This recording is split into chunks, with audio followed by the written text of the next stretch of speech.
नमस्कार दोस्तों, स्वागत है आपका मेरे YouTube चैनल पे। इंट्राडे का एनालिसिस रहेगा स्टॉक मार्केट का। फोकस करेंगे हम निफ्टी और बैंक निफ्टी के ऊपर। मंडे के लिए एनालिसिस है ये। और कई बार आप कुछ वीडियोस देखते होंगे दोस्तों, उसके अंदर है ना बहुत ज़्यादा मतलब बातें की जाती है। एफआईआई का डेटा, डीआईआई का डेटा, ये न्यूज़, इधर का मार्केट ऐसे कर रहा है, उधर का मार्केट वो कर रहा है, इसने ये बढ़ा दिया, उसने वो घटा दिया, इसका ऐसा डेटा आया है, उसका वैसा डेटा आया है। तो आप मुझे एक बात बताइए दोस्तों, मार्केट के अंदर सिर्फ दो ही चीज़ें होती है जो हम कर सकते हैं। या तो हम बाय कर सकते हैं या हम सेल कर सकते हैं। मैं ऑप्शन बाइंग सेलिंग की बात नहीं कर रहा हूँ दोस्तों, मैं सिर्फ नॉर्मल बाइंग और सेलिंग की बात कर रहा हूँ। अब उसके बेसिस के ऊपर अगर आप 7-8 फैक्टर्स के ऊपर अगर आप एनालाइज करोगे और उतनी सारी चीज़ें आप लेकर अगर एक डिसीजन बनाना चाहोगे तो कैसे पॉसिबल हो पाएगा दोस्तों। कई बार अगर आप कोई 8 में से ना 3 फैक्टर ले लोगे जो बताएंगे भाई आपको बाय करना है, 4-5 फैक्टर होंगे जो बोलेंगे आपको सेल करना है, तो आपने जो भी फैक्टर लेके बाय किया होगा और अगर आपका डिसीजन गलत हो गया तो आपको लगेगा नहीं नहीं यार वो दूसरा फैक्टर अच्छा था, वो कर लेना चाहिए था मैंने। अगर आपने सेल कर दिया और अगर आप गलत हो गए तो आपको लगेगा नहीं नहीं यार मैंने तो ये कर लेना चाहिए था, वो वाले फैक्टर्स ज़्यादा इंपॉर्टेंट थे। तो हम ऐसे ही झूला झूलते रहते हैं दोस्तों। इससे क्या होता है ना, मार्केट और ट्रेडिंग जो है ना बहुत ज़्यादा कॉम्प्लिकेटेड हो जाता है। ट्रेडिंग सिंपल तो है दोस्तों लेकिन ईजी नहीं है। ईजी क्यों नहीं है? क्योंकि हम खुद उसको कॉम्प्लिकेट करना चाहते हैं। ऐसा है, हमको लगता है जब हम बहुत ज़्यादा मतलब ऐसा डेटा लेके बैठ जाएंगे, बहुत कुछ कर लेंगे तो कुछ मार्केट के अंदर अजीब चीज़ हो जाएगी। ऐसा कुछ नहीं होता दोस्तों। मार्केट हर समय पूरे दिन के अंदर ऊपर जाता है और नीचे जाता है। जब वो ऊपर जाता है तो हमको ऊपर का ट्रेड बनाना होता है, नीचे जाता है तो नीचे का ट्रेड बनाना होता है। इसका कारण हमको कोई पूछता नहीं है कि भाई तूने ये क्यों किया और वो क्यों किया। और अगर हम कारण बता भी देंगे तो उसका कोई हमें गोल्ड मेडल मिलने वाला नहीं है। तो सिंपल सी चीज़ है दोस्तों, चीज़ों को जितना सिंपल रखेंगे ना उतना अच्छा रहेगा।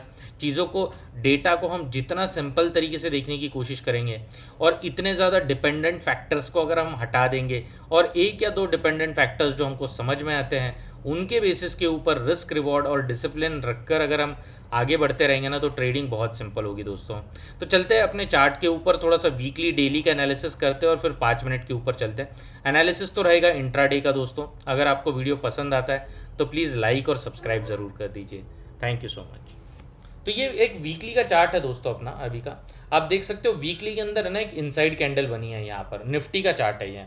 अब इसके अंदर अगर आप देखो तो बहुत बार क्या होता है ना, अपने को लगता है यार ये जो कैंडल है ना, इसका हाई कट हुआ तो मार्केट ऊपर जा सकता है, लो कट हुआ तो मार्केट नीचे जा सकता है। बहुत अच्छी बात है दोस्तों, मैं मना नहीं करूंगा बिल्कुल भी, एकदम सही चीज़ है। लेकिन ये हम जो है ना एक बहुत बड़े टाइम फ्रेम के ऊपर ये चीज़ देख रहे हैं। कई बार मार्केट आजकल क्या करने लग गया ना, मार्केट ने भी अपने आप को थोड़ा सा स्मार्ट बना लिया है, क्योंकि मार्केट को ये पता चल चुका है कि बहुत से लोगों को भाई अब प्राइस एक्शन समझ में आने लग गया है और लोग थोड़ा सा एनालिसिस करके फिर ट्रेड करते हैं। तो मार्केट कई बार है ना ऐसे ट्रैप कर देता है कि खुलता है इस कैंडल का ऊपर का साइड पे कट करता है फिर नीचे आ जाता है, या फिर खुलता है इसको नीचे की तरफ कट कर देता है फिर ऊपर आ जाता है। तो ये जो है ना दोस्तों, ये फ्लेक्सिबिलिटी अपने दिमाग के अंदर रखना बहुत ज़्यादा ज़रूरी है।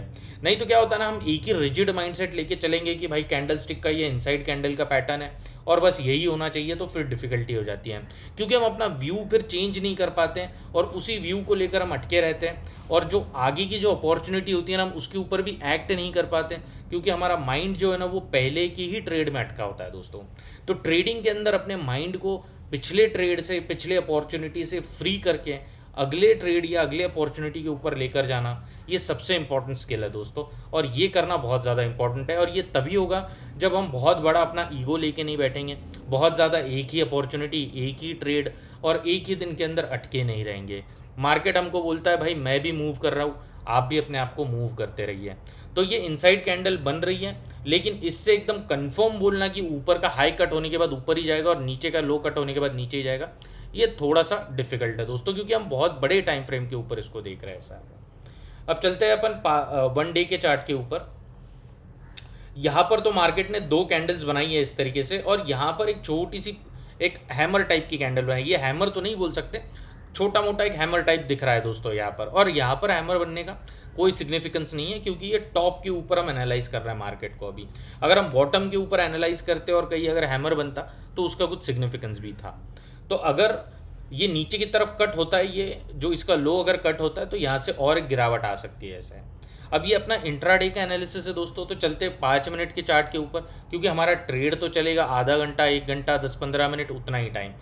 इसलिए 5 मिनट के ऊपर एंट्री एग्जिट समझना थोड़ा सा आसान हो जाता है, और प्राइस का स्ट्रक्चर काफ़ी आसानी से अपन अच्छे तरीके से देख सकते हैं यहाँ पर। ये 5 मिनट का चार्ट है दोस्तों। अब इसके अंदर मैंने ना बहुत सिंपल कर दी है चीज़ें। अब मैं अपना थॉट प्रोसेस एक्सप्लेन करता हूँ दोस्तों, जो कि गलत भी हो सकता है, सही भी हो सकता है, किसी के लिए अपनी अपनी मर्जी है, लेकिन मुझे जो समझ में आता है, जिस बेसिस के ऊपर मैं ट्रेड करता हूँ, वही मैं आपको एक्सप्लेन करूँगा दोस्तों। तो यहाँ पर अगर आप देखोगे ना, यहाँ से लेकर जब से ये फ्राइडे का दिन स्टार्ट हुआ है, यहाँ पर तो पूरी बाइंग आई थी, फिर सेलिंग आई थी। अब इसके बाद जो है ना, आप पूरा पूरा इतना चार्ट जो है ना आप एनालाइज कीजिए, आपको दिखेगा मार्केट के अंदर बाइंग जो है ना इतनी सिग्निफिकेंट नहीं आई है दोस्तों। क्योंकि बाइंग के अंदर जो है ना, बस ऐसा लग रहा है कि बस घसीट घसीट के मार्केट ऊपर जा रहा है, थोड़ा सा घसीट घसीट के यहाँ पर भी ऊपर गया है। लेकिन नीचे आते वक्त आप देखिए किस तरीके से आ रहा है मार्केट नीचे, काफ़ी इम्पल्स तरीके से नीचे आ रहा है। यहाँ पर भी एकदम इम्पल्स तरीके से नीचे आया। यहाँ पर तो मार्केट गैपअप खुला था, गैपअप खुला इसका मतलब पॉजिटिव सेंटिमेंट था मार्केट के अंदर, लेकिन वो फिर भी नीचे आ गया। यहाँ पर भी मार्केट गैपअप खुला था, पॉजिटिव सेंटिमेंट था मार्केट के अंदर, लेकिन वो फिर भी नीचे आ गया, ऐसा है। तो यहाँ पर अगर मैं आपको बताऊँ ना, तो ये जो स्ट्रॉन्ग सेलिंग स्टार्ट हुई थी ना, ये यहाँ से स्टार्ट हुई थी। यहाँ से जब ये लो कट हुआ था तो यहाँ से ये सेलिंग स्टार्ट हुई थी। और ये जो पूरी पूरी वेव है ना दोस्तों, यहाँ से लेकर यहाँ तक की, इस पूरे वेव का 61% का रिट्रेसमेंट भी यहाँ पर आ रहा है। तो ये भी बहुत इंपॉर्टेंट है, एक रेजिस्टेंस का लेवल हो जाता है। ये previously as a support act कर रहा था यहाँ पर, तो अब एज अ रेजिस्टेंस ये बन जाएगा। और ये 61% का रिट्रेसमेंट भी आ रहा है इतने पूरे लेवल का। अब अपन तीनों पॉसिबिलिटीज़ डिस्कस कर लेते हैं, गैप अप, गैप डाउन और फ्लैट की ओपनिंग। ये एक सपोर्ट का जोन है यहाँ पर, और इस तरीके से यहाँ से एक ट्रेंड लाइन आ रही है ये। अब अगर मान लो मार्केट गैप अप खुलता है, तो ये जो पूरा रीजन है ना दोस्तों, ये पूरा एक रेजिस्टेंस का जोन है। मार्केट यहाँ से सीधे ऊपर चला जाए, इसके थोड़े से चांसेस कम है। क्यों? क्योंकि ये इस वेव का 50 to 60% का रिट्रेसमेंट है। ये एक प्रीवियस सपोर्ट था जो कि ब्रेक हुआ, इसलिए ये रेजिस्टेंस बोल के एक्ट कर सकता है यहाँ पर। और उसके बाद यहाँ से एक हैवी सेलिंग भी आई थी दोस्तों, जिस दिन अपनी आरबीआई की पॉलिसी थी। तो मार्केट इसको सीधा कट करके ऊपर चला जाए, इसके चांसेस कम है। मार्केट करने के लिए तो कुछ भी कर सकता है दोस्तों, लेकिन इसके चांसेस थोड़े से कम है। हम सिर्फ संभावना की बातें करते हैं, मार्केट के अंदर कंफर्म तो कोई भी चीज़ नहीं होती दोस्तों। बस हम संभावना के ऊपर अपना रिस्क रिवॉर्ड और डिसिप्लिन लेकर ट्रेड करते रहते हैं, छोटा लॉस करते हैं, बड़ा प्रॉफिट करते हैं, ऐसा है। अब अगर मान लो मार्केट गैप अप खुलता है इतने रीजन में कहीं, और यहीं पर कंसोलिडेट करता रहता है, तो फिर यहाँ से ना वो थोड़ा सा ऐसे नीचे आने के चांसेस है दोस्तों। अगर मान लो इसके नीचे वो आ जाता है ना, ये जो है ना, ये प्रीवियस डे का हाई था यहाँ पर। अब अगर मार्केट इसके नीचे आ जाता है ऐसे, तो इसका मतलब जो भी ये पॉजिटिव सेंटिमेंट के अंदर खुला था, वो अब न्यूट्रलाइज हो चुका है। मार्केट जब इसके नीचे आ जाएगा ना, तो फिर वो न्यूट्रलाइज हो जाता है। अगर मार्केट गैप अप खुला है तो वो पॉजिटिव सेंटिमेंट को वो न्यूट्रलाइज कर देता है। लेकिन फिर उसके बाद अगर यहाँ पर वो रेजिस्टेंस लेता है ना ऐसे, तो यहाँ से और इसको भी कट नहीं कर पाता, 5-10 मिनट, आधा घंटा इसी के नीचे सस्टेन करता है। प्रीवियस डे हाई जो है, जो फ्राइडे का जो हाई था, उसके नीचे अगर सस्टेन करता है, तो मार्केट फिर यहाँ से धीरे धीरे नीचे भी आ सकता है। और फिर अगर इसको भी कट करेगा नीचे की तरफ, तो यहाँ से और एक डाउन साइड की मूव देखने मिल सकती है अपने को। और अगर गैप अप खुलता है, धीरे धीरे नीचे आता है, यहाँ पर कहीं सपोर्ट लेता है और कोई स्ट्रॉन्ग बुलिश कैंडल बना देता है यहाँ पर कोई, तो फिर यहाँ से मार्केट धीरे धीरे ऊपर जा सकता है। लेकिन इस ट्रेंड लाइन का हमको ध्यान रखना पड़ेगा दोस्तों। जब तक ये ट्रेंड लाइन ऊपर की तरफ कट नहीं होती ना, तब तक एक कन्फर्मेशन या फिर एक कन्विक्शन वाला जो ट्रेड होता है ना, वो थोड़ा सा डिफिकल्ट रहेगा। तो इसका अपने को ध्यान देना पड़ेगा कि यहाँ पर पूरा रेजिस्टेंस है। अगर मान लो मार्केट फ्लैट खुलता है, फ्लैट के केस में थोड़ा सा अलग हो जाएगा। अगर मार्केट फ्लैट खुलता है और नीचे चलने लग जाता है, यहाँ पर सपोर्ट लेता है, ये एक सपोर्ट का जोन है, यहाँ पर कहीं कंसोलिडेट करता है, और उसके बाद अगर इसको ब्रेक करता है ना, तो फिर एक अपसाइड की मूव देखने मिल सकती है। अब दोनों केसेस में डिफरेंस क्यों है दोस्तों? क्योंकि ये जो था ना, ये सिर्फ एक सेंटिमेंट की वजह से खुला था। ग्लोबल मार्केट का सेंटिमेंट हो सकता है, कोई भी एक सेंटिमेंट हो सकता है जिसकी वजह से मार्केट ऊपर खुला था। अब अगर उसके अंदर रियल में स्ट्रेंथ होगा, तो अपने आप को ऊपर होल्ड करके रखेगा और फिर वो ऊपर जाएगा। लेकिन मार्केट अगर फ्लैट खुलता है ना, तो इसका मतलब एक न्यूट्रल सेंटिमेंट लेकर आ रहा है मार्केट सुबह के टाइम के ऊपर। उसके बाद फिर बुल्स एंड बियर्स दोनों के पास एक इक्वल पावर हो जाती है। और तब अगर बुल्स ने इस लेवल को अगर होल्ड कर लिया और उसके बाद अगर इसको कट कर दिया ना, तो फिर यहाँ से अपने को एक अपसाइड की मूव देखने मिल सकती है। अगर मान लो मार्केट गैप डाउन खुल जाता है इतने रीजन में, कहीं यहाँ पर इतने रीजन में, तो और ज़्यादा चांसेस बढ़ जाएंगे दोस्तों कि मार्केट फिर ऊपर चला जाए, यहाँ से कहीं रेजिस्टेंस लेके या फिर थोड़ा सा ऊपर। ये पूरा एक रेजिस्टेंस का जोन है दोस्तों। अगर यहाँ से कहीं रेजिस्टेंस लेके ऐसे घूम के आता है और इसके नीचे सस्टेन करता है, ऐसा है वो, ये पहला साइन ऑफ वीकनेस रहेगा। इसके नीचे अगर मार्केट सस्टेन करता है, इसको फिर ऊपर नहीं कट कर पाता एक बार अंदर आने के, तो ये एक वीकनेस का साइन रहेगा। फिर मार्केट धीरे धीरे नीचे आ सकता है और उसके बाद इसको भी वो कट कर सकता है नीचे की तरफ और यहाँ से अपने को एक डाउन साइड की मूव देखने मिल सकती है। क्योंकि समझने वाली बात ये है दोस्तों कि आप यहाँ से लेकर यहाँ तक आप देखिए, बुल्स के अंदर कोई खासा स्ट्रेंथ नहीं था।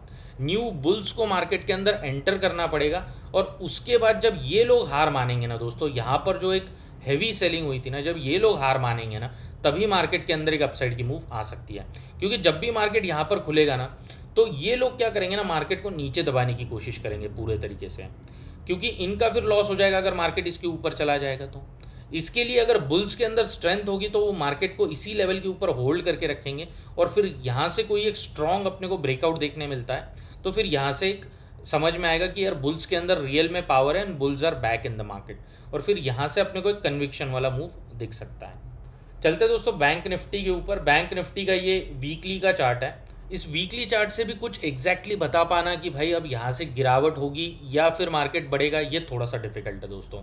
यहाँ पर भी मार्केट एक थोड़ा सा न्यूट्रल सेंटिमेंट छोड़ के चला गया है, क्योंकि ये हैमर टाइप की कैंडल तो बनी है लेकिन ये रेड कलर में है। अगर ये नीचे की तरफ कट होती है तो यहाँ से और गिरावट अपने को देखने मिल सकती है। थोड़े से बड़े टाइम फ्रेम की बात मैं कर रहा हूँ, लेकिन थोड़ा सा एक कन्विक्शन से कुछ भी बता पाना थोड़ा सा डिफिकल्ट है। इसलिए अपन चलते हैं वन डे के चार्ट के ऊपर। अब वन डे के चार्ट के ऊपर देखने में तो लग रहा है कि ये एक डब्ल्यू पैटर्न है इस तरीके का, लेकिन इसका कंफर्मेशन सिर्फ तभी आएगा जब अपना ये वाला जो हाई था, ये वाला जो स्विंग था, ये ऊपर के साइड में कट होगा। लेकिन इसको कट होने में भी बहुत ज़्यादा टाइम है। तो इसके चक्कर में एक ओवरऑल अगर हम देखा जाए तो जब तक ये कैंडल का लो, ग्रीन कैंडल का लो जब तक सस्टेन कर रहा है ना, मार्केट के अंदर और बहुत बड़ी वीकनेस बढ़ने के चांसेस थोड़े से कम है दोस्तों। चलते 5 मिनट के चार्ट के ऊपर। यहाँ पर थोड़ा ढंग से समझ में आता है दोस्तों, क्योंकि यहाँ पर प्राइस का स्ट्रक्चर भी अच्छे तरीके से अपने को दिखाई देता है। ये जो है ना दोस्तों, ये एक सपोर्ट का जोन है। यहाँ से एक ट्रेंड लाइन आ रही है इस तरीके से, और यहाँ से भी एक ट्रेंड लाइन आ रही है इस तरीके से ऐसे। अब मान लो मार्केट अगर गैप अप खुलता है, जैसे गिफ्ट निफ्टी अभी के लिए बता रहा है कि मार्केट गैप अप खुल सकता है थोड़ा सा। अब मंडे को सुबह क्या होता है नहीं होता है वो एक अलग बात है, लेकिन अपन तीनों पॉसिबिलिटीज डिस्कस करके चलते हैं, गैप अप, गैप डाउन और फ्लैट की। अगर मान लो मार्केट गैप अप खुलता है तो आप देखिए यहाँ से जो स्ट्रॉन्ग सेलिंग आई थी ना दोस्तों, ये मार्केट के अंदर गैप अप खुल के सीधे ऊपर चला जाए, इसके थोड़े से चांसेस कम है। एक बार तो ये जो सेलर्स थे ना, ये अपने पोजीशन को डिफेंड करने की कोशिश करेंगे और वापस से एक बार यहाँ पर सेल करने के चांसेस बहुत ज़्यादा बढ़ जाते हैं। तो मार्केट अगर ऐसे आता है, धीरे धीरे नीचे आता है इस तरीके से, और यहाँ पर इस ट्रेंड लाइन के ऊपर या इस सपोर्ट जोन के अंदर सपोर्ट लेता है और यहाँ पर थोड़ा सा कंसोलिडेट करके फिर से इसको ऊपर के साइड में अगर ब्रेक करता है ना ऐसे, तो फिर यहाँ से अपने को एक अपसाइड की मूव देखने मिल सकती है। क्योंकि बियर्स ने एक बार ट्राई कर दिया नीचे लाने का, लेकिन बुल्स ने बोला कि नहीं भाई अब हम आपको हरा तो देंगे, ऐसा है वो। क्योंकि जो जो सेलर्स है ना दोस्तों, जो बियर्स है ना, उन्होंने एक बार ट्राई कर लिया, 2 बार ट्राई कर लिया, फिर उसके बाद जब बुल्स उनको निकालेंगे ना अपसाइड के ऊपर, तो वो अपने पोजीशन में से थोड़ा सा भागने की कोशिश करेंगे और यहाँ से एक अपसाइड की मूव देखने मिल सकती है। अगर मान लो मार्केट फ्लैट खुलता है पूरे तरीके से, तो फिर ये जो है ना दोस्तों, ये एज ए रेजिस्टेंस एक्ट कर सकता है या फिर थोड़ा सा ऊपर, क्योंकि यहाँ से जो है ना बहुत ज़्यादा स्ट्रॉन्ग सेलिंग आई थी। ये पूरा सपोर्ट का जोन था ये वाला, और उसके बाद जब ये कटा ना नीचे की तरफ, तो यहाँ से बहुत ज़्यादा स्ट्रॉन्ग और हैवी सेलिंग आई है। तो ये एज अ रेजिस्टेंस एक्ट कर सकता है, या थोड़ा सा भी मार्केट अगर ऊपर चला गया फ्लैट खुल के, तब भी ये एज अ रेजिस्टेंस एक्ट कर सकता है। फिर मार्केट मान लो धीरे धीरे नीचे आता है, इस ट्रेंड लाइन के ऊपर सपोर्ट लेता है, फिर ऊपर चलने लग जाता है और इसको कट नहीं करता, वेट करता है इसी के नीचे, यहाँ पर कहीं वेट करता है और फिर आता है और वापस इस ट्रेंड लाइन को नीचे की तरफ कट कर देता है। तो ये as a sign of weakness हो जाएगा दोस्तों। उसके बाद मार्केट अगर धीरे धीरे आता है और इस जोन को भी नीचे की तरफ कट कर देता है ना, तो फिर एक थोड़ा सा कन्विक्शन आ जाएगा कि मार्केट के अंदर वीकनेस है और यहाँ से एक डाउन साइड की मूव देखने मिल सकती है। अगर मान लो मार्केट गैप डाउन खुल जाता है सीधे सीधे, तो यहाँ से मार्केट सीधे नीचे चला जाए, इसके चांसेस थोड़े से कम है दोस्तों, क्योंकि मार्केट यहाँ पर एक थोड़ा सा अप ट्रेंड के अंदर था। तो ये लोग जो है ना, ये अपने पोजीशन को एक बार डिफेंड करने की कोशिश करेंगे और मार्केट थोड़ा सा एक छोटी सी अप मूव दे सकता है यहाँ पर, या यहाँ पर कहीं भी वो रेजिस्टेंस लेने के चांसेस बढ़ जाएंगे। फिर अगर वो ऐसे आता है और ऐसे घूम के आता है यहाँ से, और उसके बाद अगर इसको कट करता है नीचे की तरफ, तो एक साइन ऑफ वीकनेस बढ़ जाएगा। इसके बाद थोड़ा सा कन्विक्शन भी बढ़ जाएगा दोस्तों कि यहाँ से मार्केट नीचे जा सकता है। तो बेसिकली बोलने का मेरा ये मतलब है कि निफ्टी एंड बैंक निफ्टी दोनों भी अगर गैप अप खुलते हैं तो उसके अंदर अपसाइड की मूव सीधे सीधे आ जाना सुबह के टाइम पे, इसके चांसेस थोड़े से कम लग रहे हैं दोस्तों। अगर मार्केट खुद को होल्ड करता है 1 घंटा 2 घंटा 3 घंटा उसी लेवल के ऊपर मंडे के दिन पे गैप अप खुलने के बाद ऊपर ही ऊपर होल्ड करता है खुद को, और उसके बाद दोपहर में भी ऊपर निकलने की कोशिश करता है, तो जाके अपने को पता चलेगा कि भाई अब बुल्स मार्केट के अंदर वापस आ गए हैं और थोड़ा सा एक अपसाइड का कन्विक्शन बढ़ जाएगा। तो ऐसी ही वीडियोस अगर आपको चाहिए दोस्तों तो प्लीज़ मेरे चैनल को लाइक कीजिए, सब्सक्राइब कीजिए और सपोर्ट कीजिए। Thank you so much. एकदम सिंपल लैंग्वेज में रखेंगे चीज़ों को, हमेशा मेरी यही कोशिश रहेगी।